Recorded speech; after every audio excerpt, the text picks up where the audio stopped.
Wanita berkepala besar ini adalah ratu yang paling berkuasa. Dia baru duduk di atas tahtanya. Seekor ikan segera melayaninya, menawarkan segelas jus prem segar, membiarkan dia menikmati. Jika dia lelah, dia akan menggunakan perut babi sebagai alas kaki. Sebenarnya, Ratu Merah itu sangat cantik, hanya karena adik perempuannya makan makanan ringan. Saat potongan terakhir tersisa, ibu berkata tidak ada boleh memakannya lagi. Tetapi adiknya Ratu Putih tidak peduli. Diam-diam dia mencurinya, lalu pergi ke kamar kakaknya, dan mencuri makanan itu.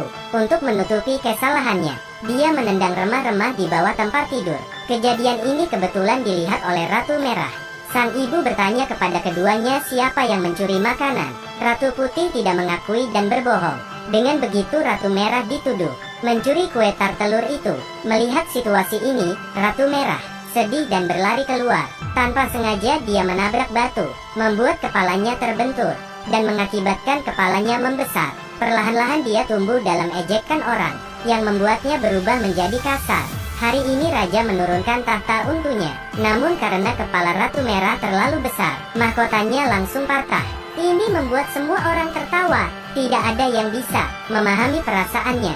Jadi Ratu Merah bersumpah akan memenggal kepala semua orang, membuat mereka tidak bisa tertawa selamanya. Raja mendengarnya. Ratu Merah diyakini memiliki kecenderungan jahat. Di hadapan Ratu Merah, menyerahkan tahta kepada Ratu Putih. Ratu Merah marah. Dia meminta adiknya berkata jujur, tapi Ratu Putih menundukkan kepalanya dan tidak berbicara. Ratu Merah benar-benar hancur. Jadi dia berteman dengan seekor naga. Dia membiarkan naga itu membakar istana dan menjadi penguasa. Ratu Merah mengambil mahkota. Ratu ini selalu menyukai kekejaman terhadap hewan.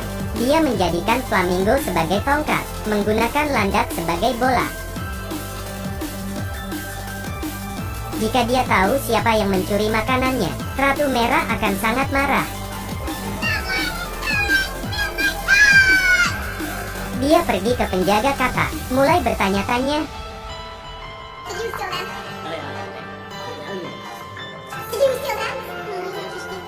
Setelah dia melihat mulut kata, ada sisa makanan.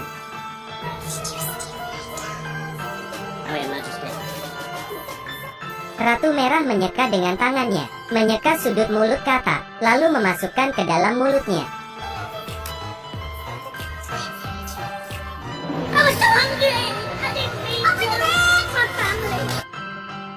Tak lama kemudian, sejak Ratu demi mendapatkan kembali tahta, mulai mengumpulkan prajurit, berduel dengan kakaknya. Kedua belah pihak mengirim perwakilan untuk bertarung. Ratu Merah mengirim seekor naga, dan Ratu Putih mengirim Elis. Meskipun Elis bertubuh kecil, tetapi ketika berkelahi dengan naga, baginya bukan masalah besar. Pada akhirnya Elis membantai naga itu. Melihat kekalahan naga, Ratu Merah sudah berakhir. Para prajurit juga menyerah. Bahkan mahkota itu perlahan-lahan terbang, dikenakan di kepala Ratu Putih. Mendapatkan kembali tahtanya, dia mengirim Ratu Merah ke perbatasan. Di perbatasan dia menemukan Dewa Waktu. Ternyata Dewa Waktu menyukai Ratu Merah. Di hari ulang tahunnya sendiri, dia juga akan menerima hadiah dari Dewa Waktu. Tapi bukan ini yang diinginkan Ratu Merah.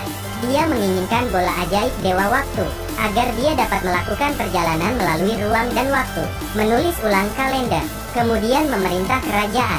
Saat itu juga, Elis mencuri bola ajaib. Robot menjaga bola ajaib, langsung mengejarnya. Elis gugup. Bola ajaib itu terlempar langsung ke tanah. Kemudian sebuah mesin waktu muncul di hadapannya. Elis melompat, kemudian menarik sakelan. Melihat mesin waktu menghilang dalam sekejap di depan Ratu Merah. Tapi tidak lama kemudian, dari tangan Elis, Ratu Merah merebut bola ajaib waktu dan ruang, kemudian membawa Ratu Putih kembali ke masa lalu. Wanita ini baru saja membuka pintu, melihat gadis itu menjadi batu. Ternyata Ratu Merah menggunakan bola ajaib kembali ke masa kecil mereka. Di celah pintu mereka melihat, ibu bertanya, siapa yang mencuri kue tar telur? Tapi jawaban adiknya adalah, sama seperti dulu. Tidak, dia mendorong pintu dengan marah, ingin membela diri. Karena mereka tidak dapat bertemu di ruang dan waktu. Bola ajaib ruang dan waktu memiliki efek samping. Seluruh dunia akan membatu. Ketika Elis tiba, dia sudah terlambat. Mereka harus membawa Ratu Merah yang membatu pergi ke arah kastil.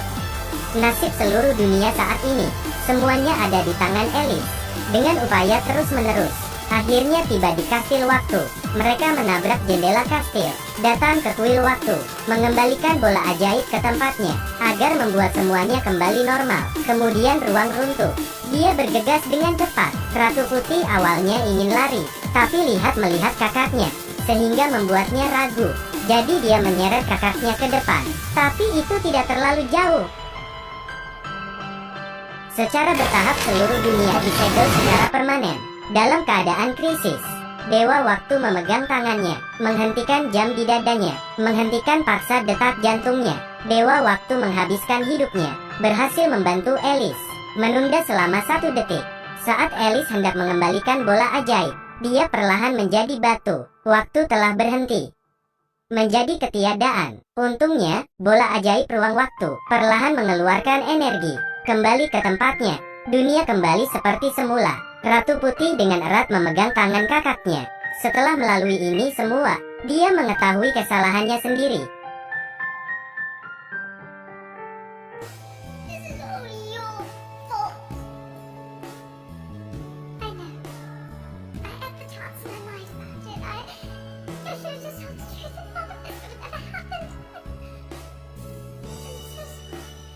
Dia menatap adiknya dan berkata dengan terharu,